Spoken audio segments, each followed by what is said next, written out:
Isa pong mapagpalang araw sa ating lahat, mga kaibigan.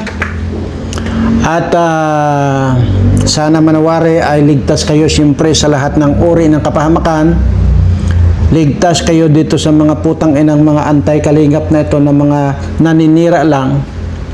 At ligtas kayo dito sa kaisangkay na isang scammer. So ngayon po ay muli na naman pong pinatunayan.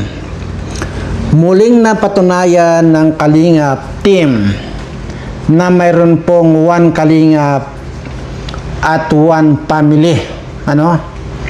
Dahil po diyan sa mga pinapakita, lalo na itong ating mga K-Angels ng Kalingap na talaga namang magdamagan po yung kanilang full support dito sa pakikiramay dito sa pagkamatay nga nitong si Kuya Robin. At nandyan po yung mga K-Angel na talaga na mga tunay na nagbigay ng suporta or pakikiramay dito sa nawalang si Tatay Robin. So ibig sabihin po ay mayroon talagang one Kalingap, one family. Hindi kagaya nitong sinasabi nitong burikat na Michelle na ito na hindi raw totoo at wala daw totoong one Kalingap, one family, kundi ang mayroon daw sa Kalingap ay impyerno. So ngayon po, kung tayo po ay basta-basta na lang naniniwala dito, lalo na kung dito sa mga bobo na ito, lalo na dito sa sangkay na isang nuknukan ng kabubuhan, ay maaari pong maniwala itong si sangkay kasi bobo nga ito. So ngayon po ay dito lalo ko pang napatunayan na itong mga nagsasabi na nagpaparatang ng kung ano-ano dito sa Kalingap ay yan ay walang mga basihan. At talaga namang hindi dapat pinapaniwalaan ito dahil ito pong mga antay-kalingap na ito na dati namang nandyan sa Kalingap at lumabas lang dahil nga ang sinasabi nitong burikat na Michelle na ito ay noon nandyan daw siya ay demonyo na, impyerno na yung buhay niya. Hanggang sa nung nawala na siya, impyerno pa rin yung buhay niya. Ang ibig lamang pong sabihin niyan, siya mismo ang impyerno. Kasi nung wala na sa Kalingap, may impyerno pa rin daw. Adi siya mismo ang impyerno. Yan po yung mga taong mga putang inang ito. Sa totoo lang po, kulang yung pagmumura ko dito sa mga animal na ito. At yan, nasusubaybayan ko at sinusubaybayan ko po yung mga kilos at mga ipinapakita nitong mga Kalingap, mga team Kalingap. Sinusubaybayan ko po ay talaga namang talagang kuyog po sila. At tingnan nyo talagang nandyan lahat ang suporta, lalo na itong si itong si Dara. Kasi ito palang si Dara, ang nag-scout pala nito ay si Tatay Robin. Grabe po ang pag-iiyak ni Dara. Nasubaybayan ko po lahat. Sinusubaybayan ko, tinitingnan ko po kung ano yung mga ikinikilos ng Kalingap. At gusto ko pong mapatunayan yung mga sinasabi nitong mga antay-Kalingap na mga putang anong to, na walang ibang ginawa kundi sirain ang Kalingap. Hindi nyo masisira yan, Kalingap po. Una, kahit magpagbalik-balik pa rin ang mundo ng mga putang ina ninyo, lalo na ikaw, Dr. Wakwak, na isa kang demonyo, at ikaw, Michelle, na isa kang demonyeta, at itong yung katabing baboy na magre-react na toxic daw ang Kalingap. Pagkatapos mong pinakinabangan ang Kalingap, sasabihin mong toxic ang Kalingap, na putang ina mong burikat kang hayop ka. At isa pa itong anghit na ito, matapos tulungan, matapos pabahayan, at matapos na iangat ang buhay nitong mga putang inang mga tamad na ito, at sa bungiro pa ang tatay nitong putang inang anghit na ito, ayun pa ang igaganti nila dito kay Kuya Bal Santos Matubang. Bakit nga ba? Bakit nga ba ganito na lang po yung aking galit? Ito po bang si Kuya Bal Santos Matubang ay kaano-ano ko? Ito po ba ay kamag-anak ko? Ito po ba ay kuya ko? Ito po ba ay kung anumang dugo meron kami? Totally po wala. At maging anino po ni Kuya Bal Santos Matubang, hindi ko po nakikita yan. Kahit kailan hindi ko po kilala yan. At maging itong si Kalinga Prab. Itong si Kuya Bal, nakilala ko lang po. Ang pagkakakilala ko lang po dyan, nakikita ko lang po yan sa mga YouTube channel niya. Yung pagtutulong sa kapwa. Yun po ang nakikita ko. Kung personal pong kakilala, hindi po. At maging ni sa panaginip, ay hindi ko pa po nakikilala yan. So, bakit ganun na lang ang pagtatanggol ko rito sa taong ito? Simple lang po eh. Una, wala po akong pinipili kung sino yung ipagtatanggol ko. Dahil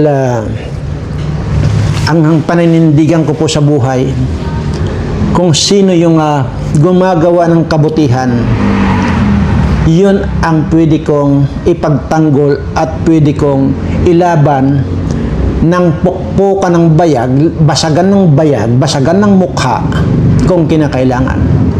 Yan po, ganun ko po sinasalarawan ang aking sarili na makikipagbasagan ako ng mukha at bayag dito sa mga putang inang mga anti-kalingap, lalo na dito kay Kapisot na ito at dito kay Redsin na ito, dito kay Dr. Bayag na ito. Putang ina ninyong lahat.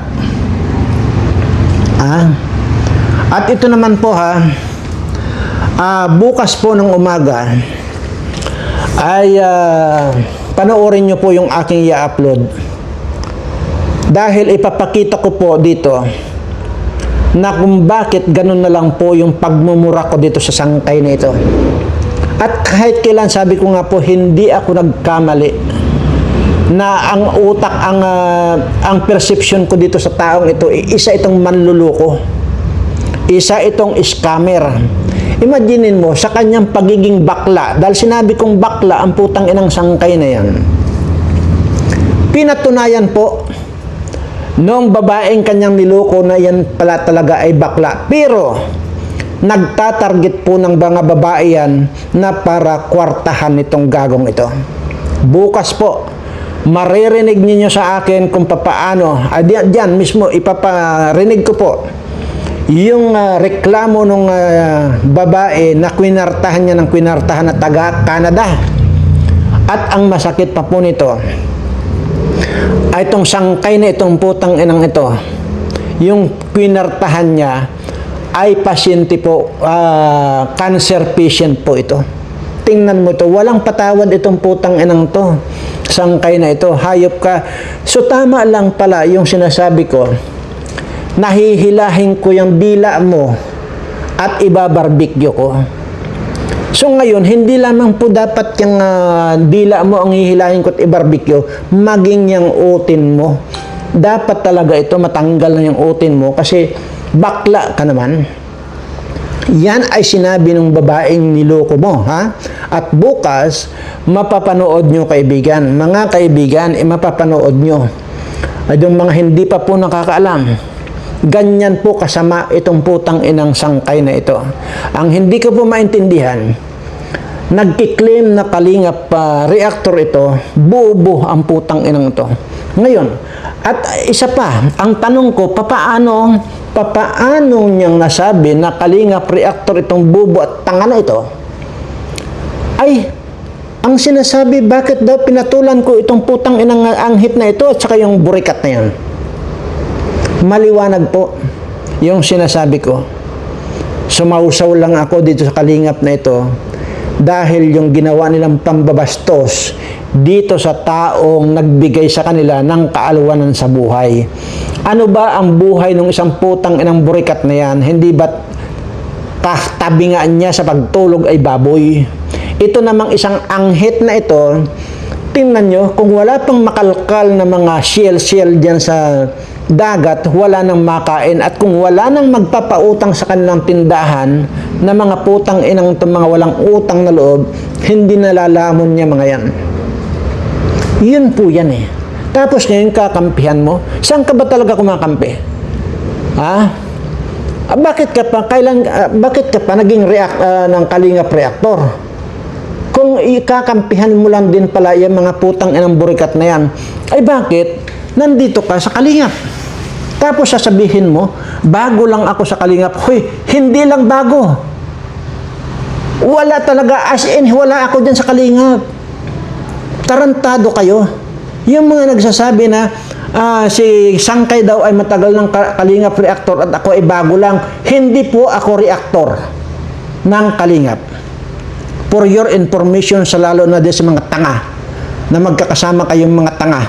Hindi po ako, kailanman hindi ako naging Kalingap Reactor.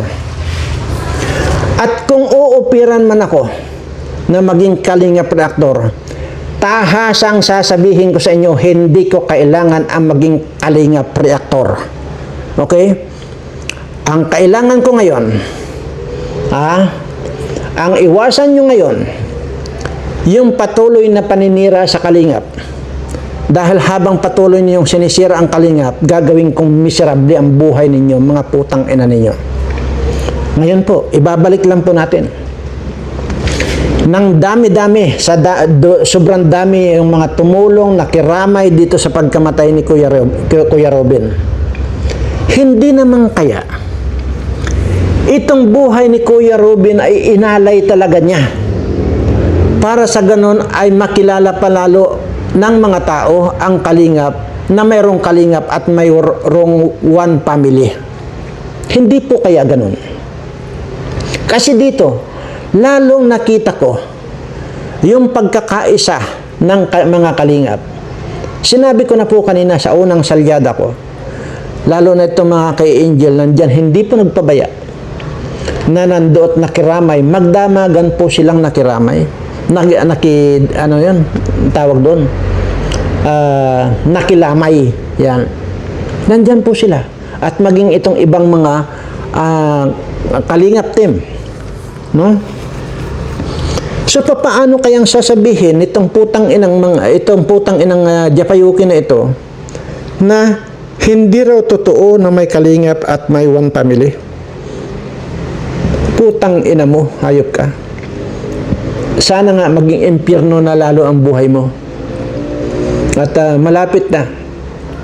Kung hindi mo pa, wala pa dyan sa bilat mo, yung mga garapatang pinadala ko, ay antayin mo.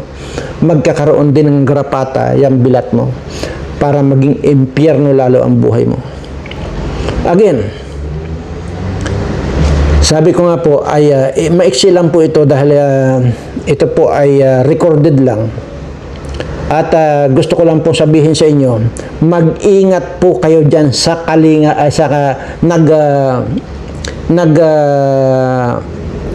kiklaim nang siya ay Kalingap Reactor na itong si Sangkay Bangkay na ito.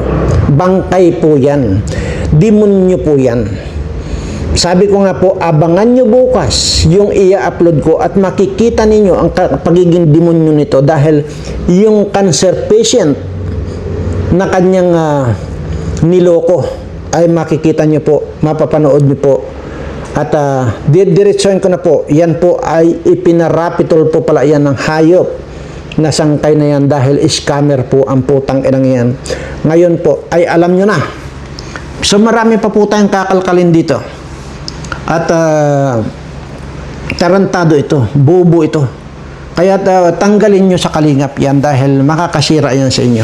So hanggang dito lamang po muna dahil sandaling-sandali lang po ito, maiksi lang po ito. At patuloy lang po yung inyong pakikiramay dito sa pamilya ni Tatay Robin.